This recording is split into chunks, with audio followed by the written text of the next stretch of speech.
Reminder lang uli. May nakita kasi ako mga kaibigan. Ito post ito ng Tarlac University. Hindi ko alam kung page ba yon ng totoo na Tarlac University. Hindi ko alam Nakalagay dyan The devil wears 3,000 pairs.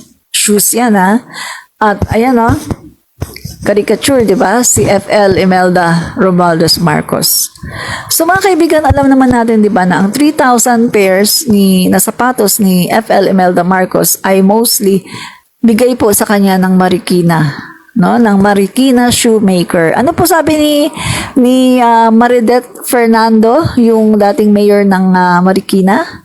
Kapag yung mga Marikina Shoemaker ay merong mga bagong mga disenyo, nagbibigay sila kay FL Imelda Romualdez Marcos ng 10 pairs a week. 10 pairs a week. Ngayon mga kaibigan, ilan ba ang shoemaker sa Marikina? Nag-iisa lang ba? Di ba hindi? Nakapunta ako dati dyan sa Marikina Nag-field trip kami dyan At sinuyod namin yung mga shoemaker. Hindi lang po nag-iisa ang shoemaker sa Marikina. Marami. Sabihin na natin na at least merong 2 o 3 na shoemaker ang magbibigay kay FL Imelda Marcos ng 10 pairs a week. So mga kaibigan, mapupuno talaga ang kanyang closet. Lalong-lalo na si FL Imelda ay nagkukolekta, nagtatago ng mga shoes. Hindi po katulad sa mga ibang tao, katulad sa akin, na kapag nakailang gamit ko na ang shoes ko, parang ayaw ko na, ang gagawin ko, ilalabas ko na yan sa bahay, ibibigay ko na yan kahit kanino. Hindi po ako nakakapag-collect ng mga shoes. Pero kung titignan, mga kaibigan, napakarami ko ng shoes. More than 3,000 na. Kung titignan natin, more than 3,000 na ang shoes ko. Pero hindi po siya nakokolekta dahil pinamimigay ko kaagad. Si FL Imelda Marcos, kinukolekta po niya. Kahit yung mga luma na ng sapatos, itinatago niya. Tapos, Marikina shoes po, karamihan doon. At may mga nagbibigay din sa kanya na mga signature mga shoes. Nabigay, mga kaibigan, ng mga butik. Yung iba naman, bigay naman ng mga iba-ibang mga mayayaman na mga tao nanggaling sa ibang bansa. Pagdating nila dito, papasalubungan nila si FL ng sapatos dahil alam nila na mahilig sa sapatos si FL. Kaya dumami po ang sapatos ng FL Imelda Romualdez Marcos. Bago po namin i-present sa market yung aming design, binibigyan po namin si First Lady Imelda Marcos na at least 10 pairs of shoes every week. So mga kaibigan, ano yung punto ko dito? Ang punto ko dito sa nag-post na ito, Tarlac University. Tapos parang nung tiningnan ko yung parang kakamping. Parang kakamping siya. So, reminder ko lang po ulit sa mga kakamping, sa mga dilawan. Kung gusto niyo pong makabalik po muli sa pwesto, kung gusto niyo pong muli na maiboto ang inyong mga kakamping na mga politician, ito lang ang reminder ko sa mga supporters Kasi parang ang nag-post ito supporter lang hindi naman kakamping na politician kundi supporters. Ito lang ang reminder ko sa mga kakamping, sa mga dilawan na mga supporters. Ito lang ang reminder ko sa inyo. Kung gusto niyong manalo ang inyong mga politiko na sa mga susunod na eleksyon, mag-move on na kayo. Dahil unang-una sa lahat, ilang dekada na po, sinasabi ko, ilang dekada na, di ba, ang nakalipas. So mag-move on na kayo. Paano nyo makakapture ang puso o ang boto ng mga Marcos loyalists and Marcos supporters kung patuloy nyong sisiraan ang aming Pangulo, ang pamilyang Marcos? Paano makakabalik ang inyong mga idolo na mga dilawan or kakamping na politiko kung patuloy niyong ibabalik yung mga issue na yan na ilang dekada na po ang nakaraan? At nalaman naman natin na ang mga sapatos po ni FL Imelda Romualdez Marcos ay mostly mga bigay. Diba? At sabi ko nga sa inyo model pa yan model. At naging Rose of Tacloban. At naging Mucha ng Maynila. So expected mo, marami talagang sapatos yan. Diba? Yung ordinaryong tao nga, ang daming sapatos Yan pa kaya? Na ang pamilya niya ay nagmula din sa isang mayaman na angkan ng Leyte. Diba? Make sense mga kaibigan? Kaya yung mga supporters mga supporters ng mga dilawan na nanonood sa akin ngayon, kung gusto nyong merong mga mananalo na mga dilawan, no? Ito lang, huwag nyong gawin ang ginawa ng mga DD sheets. Ito lang reminder ko lang sa inyo, huwag nyong gagawin yung ginawa ng mga DD sheets ng mga supporters na sinira-siraan nila ang Marcos family, si PBBM, siniraan si F. Elisa, siniraan si SMR. Huwag po. Kung gusto nyong makabalik pa ang mga politiko ng mga dilawan, kayo na mga supporters ng mga dilawan at pinklawan, wag nyo na po i-brought up ang nakaraan. Kung ayaw nyo pong matrigger na naman ang aming, maalala na naman namin ang nangyari sa Marcos family. Kasi alam nyo naman, di ba, na 8 diretso ang mga dilawan. At panahon ng 2022, wala rin nakapasok. Si Senator Risa Ontiveros lang. Kaya, stop the negative campaigning. Mag-focus po kayo sa inyong mga kumbaga plataforma ng inyong mga iniidolo. Mag-focus po kayo sa kagandahan, kung ano ba yung maganda na may offer nila. At kung meron po kayong babatikusin, mga kaibigan, batikusin nyo yung mga recent issues.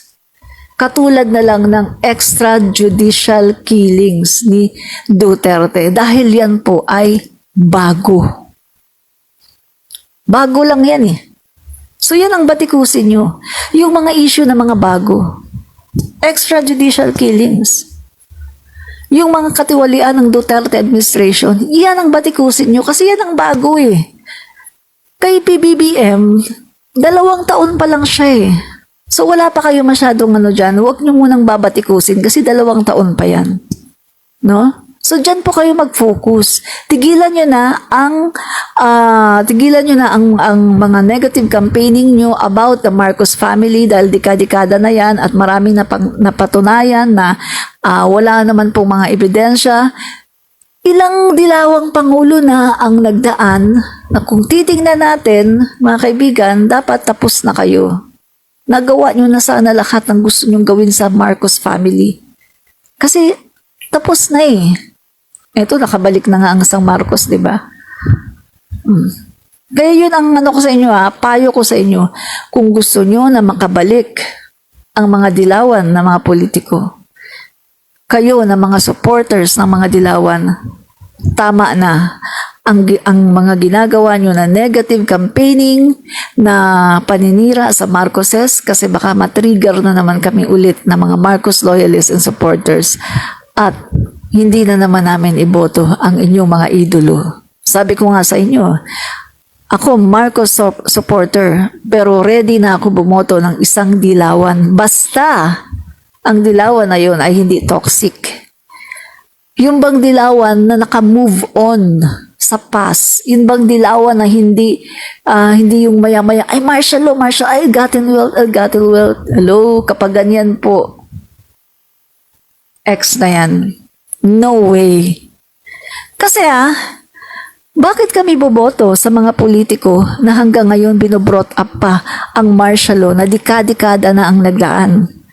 At ill-gotten wealth daw na, hello, Marcos na ulit ngayon. Bakit kami boboto sa politiko na gano'n na hindi makamove on? Ang ibig po kasi sabihin yan mga kaibigan, kapag sila po ay naupo, wala po silang gagawin kundi usigin ang Marcos family at hindi po sila mag-move on.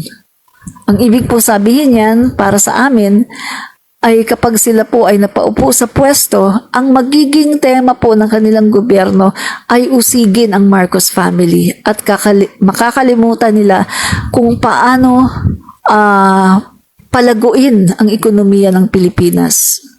Nakita nyo, Cory administration?